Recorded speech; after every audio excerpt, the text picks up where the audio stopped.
Welcome to education policy. आज हम लोग जानेंगे भारत का प्राचीन इतिहास और पूरे विस्तार पूर्वक हम लोग अध्ययन करेंगे। कितने वेद हैं, कौन कौन से स्रोत हैं, और स्टार्टिंग हम लोग का होगा इतिहास विषय से। भारत का इतिहास थोड़ा बहुत जानेंगे, उसके बाद प्राचीन भारत से हम लोग अपना अध्ययन प्रारंभ करेंगे।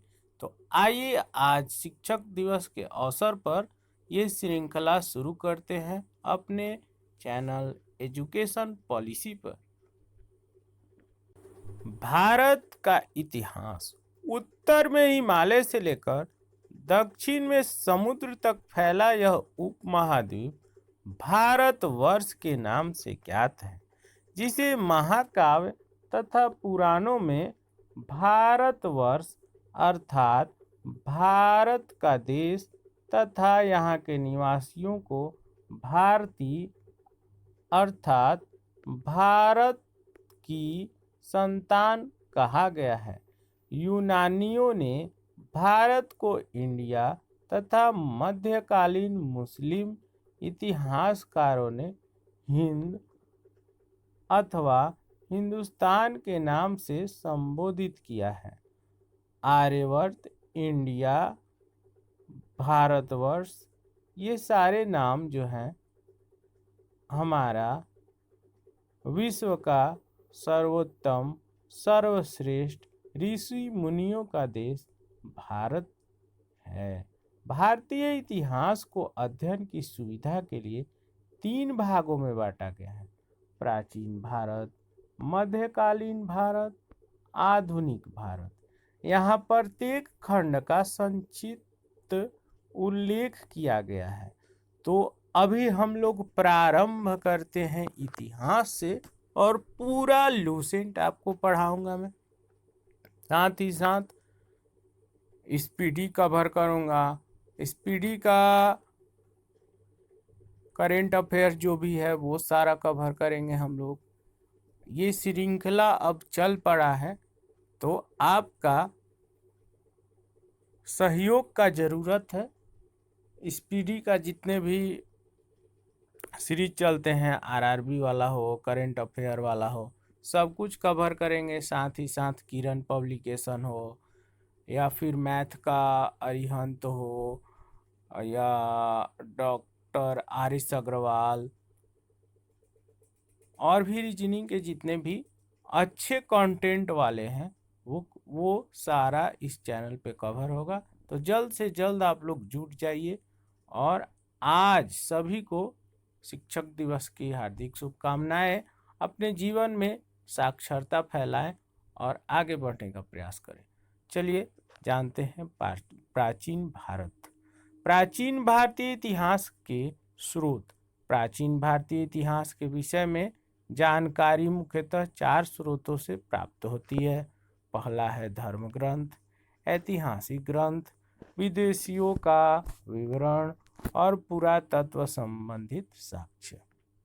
हम लोग बिल्कुल धीरे धीरे कवर करेंगे, ताकि आजकल के जो गवर्नमेंट एग्जाम होते हैं उसमें अब ऐसा नहीं है कि आप याद कर लें और जाएं वहीं पूछेगा। ना ना ना जी ना, एकदम बिल्कुल मिड से पूछ रहा है। मतलब क्वेश्चन तो इसी में से आएंगे, जो भारत का इतिहास है, विश्व का इतिहास है, या मध्यकालीन इतिहास है, या आधुनिक इतिहास जो भी है, मतलब हिस्ट्री जो है वो पूछा जाएगा। जितने भी पीछे बीत गए चीज हैं उनका विवरण आपको पूछा जाएगा। तो हिस्ट्री के पिता किसे कहा जाता है, फादर ऑफ हिस्ट्री? तो हेरोडोटस को कहा जाता है। आइए अब धर्म ग्रंथ एवं ऐतिहासिक ग्रंथ से मिलने वाली महत्वपूर्ण जानकारियां पूरे विस्तार से जानें। भारत का सर्व प्राचीन धर्म ग्रंथ वेद है, जिसके संकलन करता है महर्षि कृष्ण द्वैपायन वेद व्यास। सबसे प्राचीन वेद जो है वो ऋग्वेद है, एवं सबसे बाद का जो वेद है वो अर्थवेद है। ये याद रखिएगा, इसके बाद जो आपको कहा जा रहा है कि ऋग्वेद में मंडलों की संख्या 10 है और देवता सोम का उल्लेख ऋग्वेद के 9वें मंडल में है। सबसे इम्पोर्टेंट ये जो 10 है, ऋग्वेद में मंडलों की संख्या 10, ये याद करना बहुत आवश्यक है। याद कर लीजिए, ऋग्वेद में सूतों एवं श्लोकों ऋचाओं की संख्या क्रमशः 1000, देखिए यहाँ पर हम लोग थोड़ा सा इसको डाउन कर लें, 1028 है एवं 10,462 है। इसमें क्या क्या है, सूत और श्लोक। तो सूत कितना है 1028 और श्लोक कितना है तो 10,462। बिहार के जितने कॉम्पिटिटिव एग्जाम होते हैं उसमें 1-2 मार्क्स ये पहला ही पेज से आ जाता है। चातुर्य वर्ण समाज की कल्पना का आदि स्रोत ऋग्वेद के 10वें मंडल में वर्णित पुरुष सूक्त है। वेद के श्लोकों को क्या कहा जाता है तो ऋचाएं कहा जाता है। तो दोनों हम लोग कवर कर लिए। अब आगे बढ़ते हैं। इंद्रदेव में इंद्र के लिए 250 तथा अग्नि के लिए 200 श्लोकों की रचना की गई है। वामनावतार के 3 पगों के आख्यान का प्राचीनतम स्रोत ऋग्वेद है। गद एवं पद वाला जो वेद है वो यजुर्वेद है। भारतीय संगीत का जनक है सामवेद। ध्यान से देखिए, गद और पद वाला वेद कौन सा है, यजु। भारतीय संगीत का जनक है सामवेद। रोग निवारण, तंत्र मंत्र, जादू टोना, साप वशीकरण, विवाह, प्रेम, राजकर्म, मातृभूमि आदि विविध विषयों के संबंधित वेद हैं अर्थवेद। सभा एवं समिति को प्रजापति की 2 पुत्रियां कहा गया है अर्थवेद में। नेक्स्ट है, भारतीय ऐतिहासिक कथाओं का सबसे अच्छा विवरण मिलता है पुराणों में। पुराणों के रचयिता माने जाते हैं लोमहर्ष एवं उनके पुत्र उग्रश्रवा। पुराणों की संख्या कितने 18 है, मात्र 18। सबसे प्राचीन एवं प्रामाणिक पुराण है मत्स्य पुराण। तो ये जो 18 है, ये 250 है, 200 है, ये सब बहुत इम्पोर्टेंट है। और ऊपर वाला भी थोड़ा सा कवर कर ले हम लोग। 1028 सूक्त है और 10,000 मतलब 1028 सूक्तों की संख्या है और श्लोक है 10,462। आइए आगे बढ़ते हैं।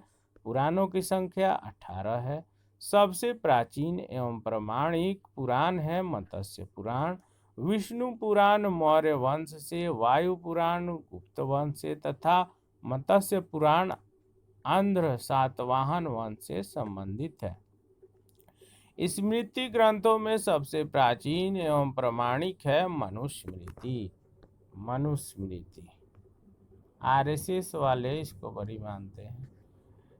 स्मृति ग्रंथों में सबसे प्राचीन एवं प्रामाणिक मनुस्मृति है। आगे बढ़िए। बुद्धि की पूर्व जन्म की कहानी वर्णित है जातक में। जैन साहित्य को कहा जाता है आगम। बुद्ध को जातक और जैन को आगम। पहले ही मैंने बताया था कि ये जो प्रश्न होने वाले हैं बहुत इम्पोर्टेंट होते हैं।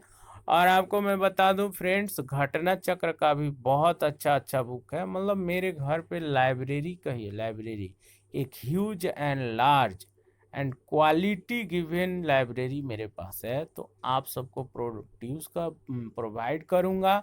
उसके बाद आप लोग मुझे सपोर्ट करें और एक अच्छा चैनल का निर्माण किया जाए ताकि बिहार का भी नाम रोशन हो। तो ये लूसेंट सामान्य ज्ञान महावीर के जीवन कृत्यों तथा अन्य समकालीन को के साथ उनके संबंध का विवरण मिलता है। इसको कहते हैं भगवती सूत्र। ये लुसेंट समान ज्ञान का पृष्ठ संख्या 2 है। तो महावीर के जीवन, जातक और आगम जो है, बुद्ध को जातक, जैन को आगम कहते हैं, याद ही हो गया आप लोगों को। महावीर के जीवन कृत्यों तथा अन्य समकालिकों के साथ उनके संबंधों का विवरण मिलता है भगवती सूत्र में। जैन धर्म का प्रारंभिक इतिहास ज्ञात होता है कल्प सूत्र से। अर्थशास्त्र के लेखक हैं चाणक्य, कौटिल्य या विष्णुगुप्त के नाम से मशहूर है। तो हेरोडोटस द्वारा जारी हिस्ट्री न जाने कितने लोगों को कामयाब अपने जीवन में बना दिया है। तो आप भी लगाव रखिए इतिहास से और जीवन का भरपूर इतिहास अपना भी बनाइए। संस्कृत साहित्य में ऐतिहासिक घटनाओं को क्रमबद्ध लिखने का सर्वप्रथम प्रयास किया था कल्हण के द्वारा। कल्हण द्वारा रचित पुस्तक बहुत इंपॉर्टेंट है, बीबीआई राजतरंगिणी है। कल्हण द्वारा रचित पुस्तक राजतरंगिणी है। राजतरंगिणी का संबंध है कश्मीर के इतिहास से। अरबों की सिंध विजय का वृत्तांत सुरक्षित है चचनामा में।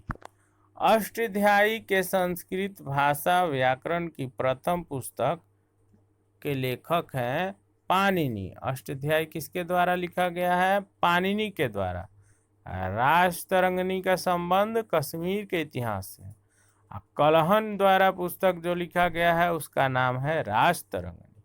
आगम और जातक बुद्ध और जैन से जुड़ा हुआ है। तो ये थे काफी कारगर और उपयोगी लुसेंट सामान्य ज्ञान का पृष्ठ संख्या 1 और 2 का पूरा मेरे द्वारा दिया गया जानकारी कैसा लगा आप जरूर बताइएगा। नेक्स्ट वीडियो में विदेशी यात्रियों से मिलने वाली प्रमुख जानकारी आपको मैं प्रोवाइड कराऊंगा। तो धीरे धीरे इस तरह से सारा लुसेंट कवर कर दिया जाए, बहुत ही जल्द कर देंगे। जय हिंद, वंदे मातरम।